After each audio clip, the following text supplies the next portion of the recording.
এই তরুণরাই 24-এর গণ অভ্যুত্থানের নেতৃত্ব দিয়েছে। তরুণরাই যুগে যুগে এই দেশের ইতিহাস রচনা করেছে।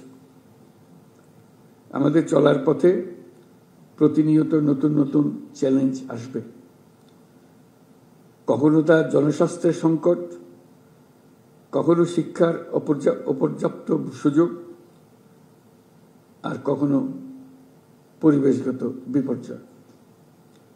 কিন্তু চ্যালেঞ্জগুলো নিয়ে হতাশ না হয়ে বরং এগুলোকে আমাদের নিজস্ব শক্তি দিয়ে ঐক্যবদ্ধভাবে মোকাবেলা করতে হবে। আশা করি এই কাজেও আমাদের তরুণরা নেতৃত্ব দেবে।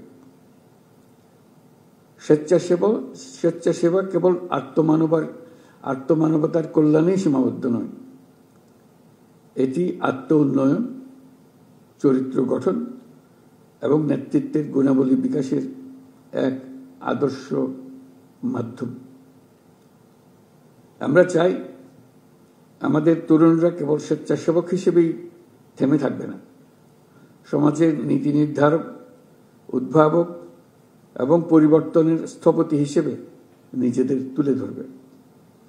এটি তখনই সম্ভব হবে যখন তারা আত্মবিশ্বাসের সাথে নিজেদের গড়ে তুলতে পারবে, প্রয়োজনীয় দক্ষতা অর্জন করবে, নেতৃত্বের গুণাবলী বিকাশে মনোযোগী হবে। আজকের এই পুরস্কার কেবল একটি স্বীকৃতি নয়, এটি তোমাদের জন্য একটা উদাত্ত আহ্বান। তোমরা আরো সাহসী হও, আরো নেতৃত্ব দাও এবং সমাজের কল্যাণে নতুন ধারণা ও উদ্ভাবন নিয়ে কাজ করো।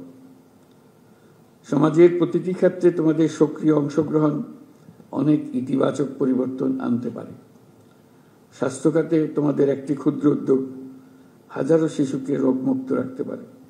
শিক্ষাক্ষেত্রে তোমাদের সামান্য প্রচেষ্টা দেশের শিক্ষার মানকে বহুদূর এগিয়ে নিয়ে যেতে পারে। পরিবেশ রক্ষায় তোমাদের সম্মিলিত প্রয়াস আমাদের ভবিষ্যৎ প্রজন্মের জন্য একটি নিরাপদ ও সবুজ পৃথিবী নিশ্চিত করতে পারে।